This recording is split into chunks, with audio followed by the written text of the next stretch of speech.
Repairs are being made on a dam over in Lexington County that started to give way last night. At one point, crews closed part of the road for fear of flooding. Our Chris Delkamp brings us an update on the situation. This was the scene on South Church Street and Gibson Road in Lexington Tuesday evening.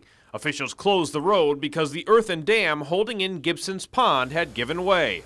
It was a humongous hole, and when we walked up there, you could see that, it's probably about this wide. It was a lot of clay and stuff going into our yard, and I was worried that it was going to break at any time. The city of Lexington sent in crews to pump water out of the pond to relieve the stress on the dam and allow for repairs to be made. The pond's already been drained about 3 or 4 feet. Here's the problem. While they work on that, if that dam gives, the people on the other side are downhill, so all that water is going to flow down into their yard. Suzanne Bryant's yard is just on the other side of that dam. You can't tell from down here, but that hill is big and it goes almost straight down, and it goes in. The water would go into my creek. She says she was told to take anything of value out of the secondary structure on her property in case the dam gave out. So far, that hasn't happened because the pond is being drained, but the water is still being pumped downhill. One of the town council messaged me last night, because I know him personally, and he said, well, I think they're draining it completely.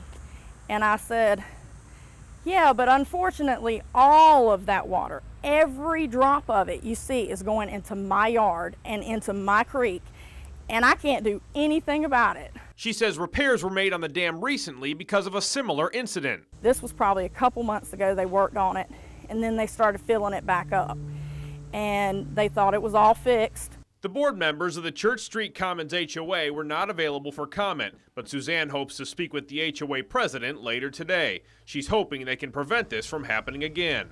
Chris Delkamp, News 19, WLTX. And we have late word now that the 100 block of Glenway Avenue has been reopened following last night's incident. Now, as far as dams are concerned, there are more than 2,300 regulated dams in South Carolina. DHEC oversees compliance for state-regulated dams through the Dams and Reservoirs Safety Program. It was established in 1977. Before a dam can be built, altered, or removed, a plan must be submitted to DHEC. DHEC then reviews the plans and also provides safety inspections, information, and tech assistance to the owners and operators of the dams to help them stay in compliance with state laws and regulations.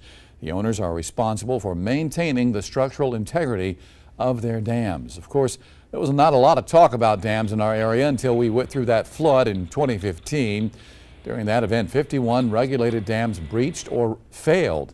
DHEC is continuing to work with the State Transportation Department to provide technical assistance related to roads impacted by both regulated and unregulated dams so that they can make some final decisions on the future of their dams and implement repairs when needed.